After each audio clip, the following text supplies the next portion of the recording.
I wanted to use the first movie of this course to introduce pivot tables as a concept and to give you an overview of what you can do with them. I will use the introducing sample file, which you can find in the Chapter 1 folder of your exercise files archive. With that said, don't worry about following along move by move. Instead, what I'd like you to do is watch this movie just to get a general idea of what's possible with pivot tables and what they let you do with your data. A pivot table has this basic structure. You can see that there are row labels, in this case 5 different departments for a company, and then also column labels, which in this case represent quarters. So I have balance, dance, play, sport, and work, and along the top I have quarters 1 through 4. And you can see that this organization is mirrored here in the pivot table fields pane.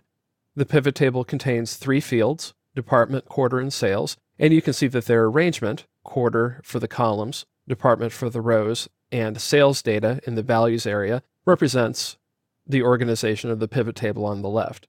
If I want to change the organization of the pivot table, I can do so by moving the fields around here in the pivot table fields task pane. So that it's easier for you to follow what's going on in the body of the pivot table, I am going to click cell D5, the one that contains the value 38,092, and give it a yellow fill color. That way you can hopefully better follow how that cell moves within the pivot table as I rearrange it.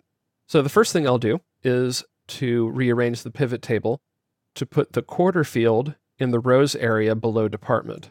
So I'll drag the quarter field header down to rows, and you can see that the pivot table rearranges. So now I have each department, balance, dance, and so on, and the data for each quarter beneath that. So it's the same for balance, for dance, for play, and so on.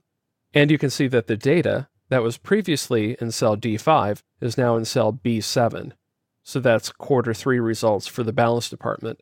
But because I applied the formatting to a cell within the pivot table, the formatting moved along with it and didn't stay here in cell D5. Now let's say that I want to filter the data in a pivot table. There are a number of ways to do that, and again, I'll go into more detail later.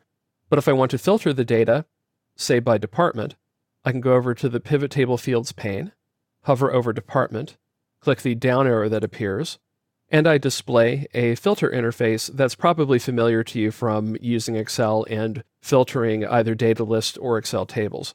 So let's say that I only want to display values for balance. To do that, I can clear the Select All checkbox, then check the Balance box and click OK. Doing so filters the pivot table, so only data for the balance department appears.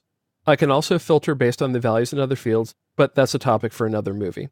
So hopefully now you have a basic idea of what's possible with pivot tables. They allow you to reorganize and summarize your data dynamically so that you can focus on exactly what you need for the decisions you need to make.